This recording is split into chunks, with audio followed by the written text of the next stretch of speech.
Rapid prototyping. Actually, rapid prototyping nowadays, it is also considered in computer-aided design, and also it is considered in computer-aided manufacturing. So, in computer-aided design, rapidly a scaled model of a physical part is generated. Once again, I am repeating, a scaled model of a physical part is generated in rapid prototyping. So, in computer aided design, we can generate a design or a model of any part rapidly. We can generate design or a model of any part rapidly. Therefore, you can call it as a rapid prototyping. See, nowadays it is not possible for quick development of prototype physically. 3D printers are also available in the market for generating the prototypes. Prototype, it means a scaled model. But 3D printers are also not so fast. They can generate the scaled model, no issue, but their speed is less. But at least you can generate. This is the good advantage of prototyping. See, nowadays 3D printers are used for generating the prototype because complicated shaped parts, these are very critical to manufacture. These are very critical to generate their dies required for casting. So therefore 3D printing technology is implemented to generate the patterns which are required in casting procedure. So therefore rapid prototyping plays a very important role to manufacture the structures having critical shape. Simply I am repeating the sentence. Rapid prototyping plays very important role in manufacturing of critical shaped components, or I will say irregular shaped components. So there it plays very important role. Now, how these rapid prototypes are generated? What is the procedure? So commonly there are 5 steps that we will discuss. That screen is showing the 5 steps. First step you can see, I will zoom now. Creation of a solid model. That is the first step. You can see here in this diagram. Solid model, how it is created? A solid model, it is created by using any CAD software. Any CAD softwares which are available now. You may use CATIA software, you may use ProE software, Unigraphics software, Solid Edge software, SolidWorks software. So these softwares you can use for creating a solid model. For example, you want to create a prototype of a spur gear. So you should draw a solid model of a spur gear in a CAD software, in a computer aided design software. I am specially repeating the word CAD softwares. So you can draw that model. This is the first step.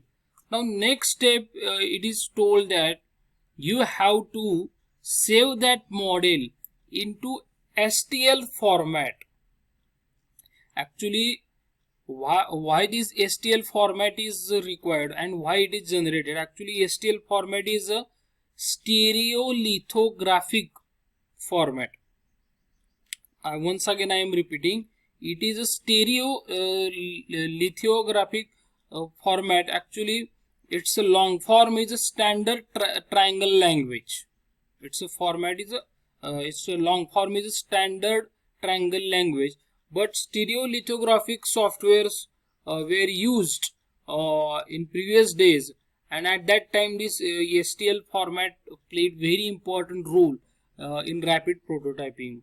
We have a 3D printer in our college, and whenever you want to go for generating a 3D model, you have to save that file in .stl format, and then you can send that file to the 3D printer, and 3D printer will manufacture, or it will generate a 3D print of that model. 3D print it is just a physical component. It is generated by using different polymers, layer of polymers. So different polymer materials are available in the market. You can use any one, and that will be helpful for generating a 3D component in a software. Now we will see next step. This STL format is available in all CAD software. In previous days it was available in stereolithographic CAD softwares, but nowadays it is available in CATIA, Pro E, Unigraphics, Solid Edge, SolidWorks, etc. In all software it is available.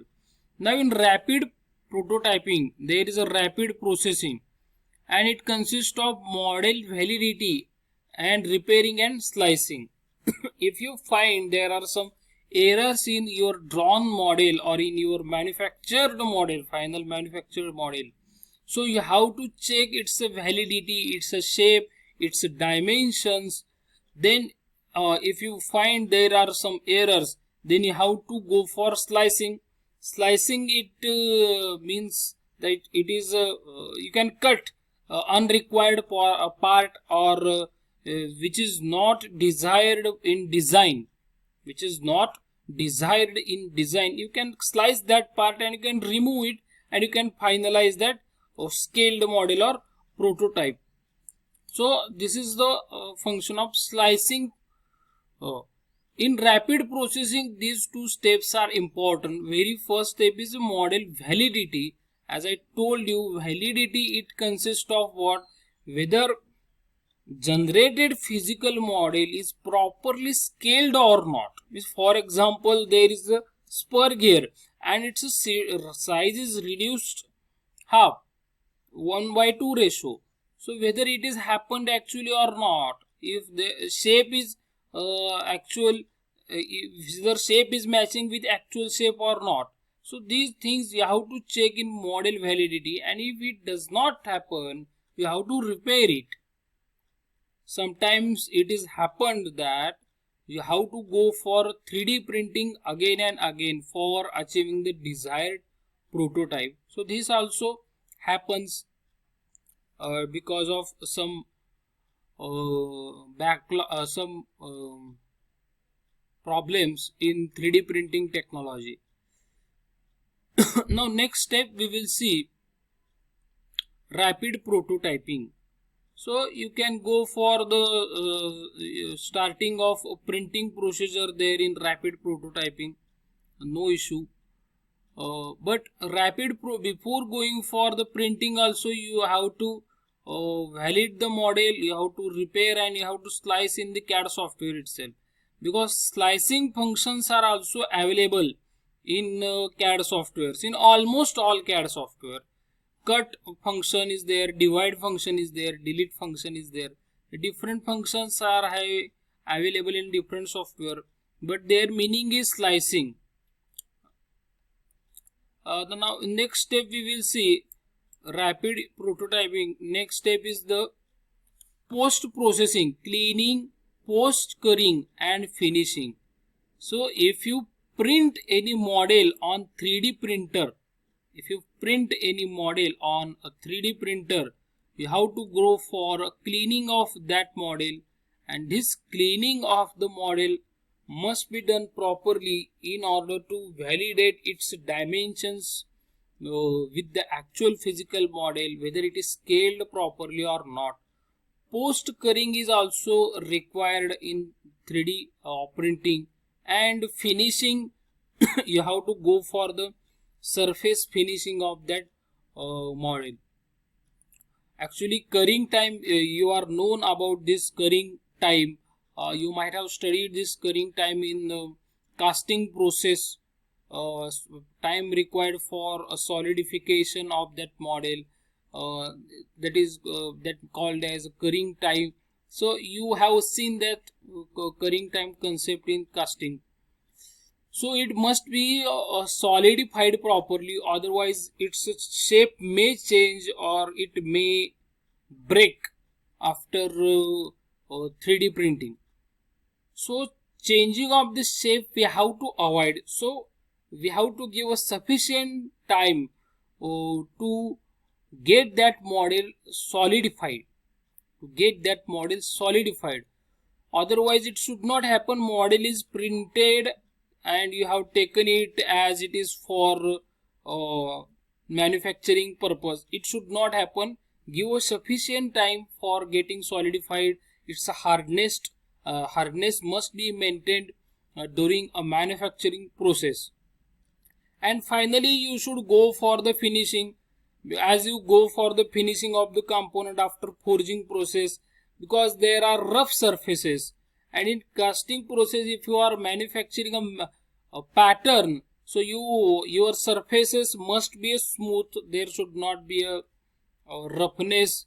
You have to avoid the roughness, and as per the requirement you should go for the finishing, and that will be a final model.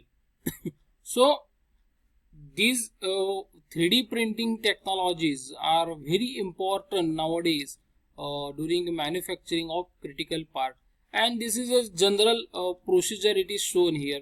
If you want to manufacture a component, a pattern used during casting process, you can go for the creation of solid model for that pattern here. Then you can convert that solid model to STL file. Then in rapid processing, you can go for the model validity and repairing, and then slicing. Then you can go for the 3D printing of that component by using a 3D printer, that is called as a rapid prototyping. And you can finally go for the post processing of that printed model. You have to clean it, you have to cure it, and you have to finish that model. So this is a common procedure in 3D printing technology. So rapid prototyping, indirectly we will call it as a 3D printing technology. Nowadays it is available. The 3D printing, it is possible because of CAD softwares, because you have a scope to draw a critical shaped components within a short period of time. Very less time is required to draw a critical shaped or assembly components or separate components, part design, sheet metal design. All these things are very quick nowadays in CAD software, because advanced features are included in these CAD software. So because of this, you can go for the rapid prototyping, and then you can go for the manufacturing of the component. So this is a concept of rapid prototyping. I have tried to explain in a short way. Actually this is a very vast topic. You can see this rapid prototyping in manufacturing sector, and you can go ahead with the different technologies available in manufacturing, but the basic step is rapid prototyping. Obviously its advantages that time required for manufacturing process less, for design process it is less, critical shaped components can be manufactured. These are the advantages of common advantages of rapid prototyping.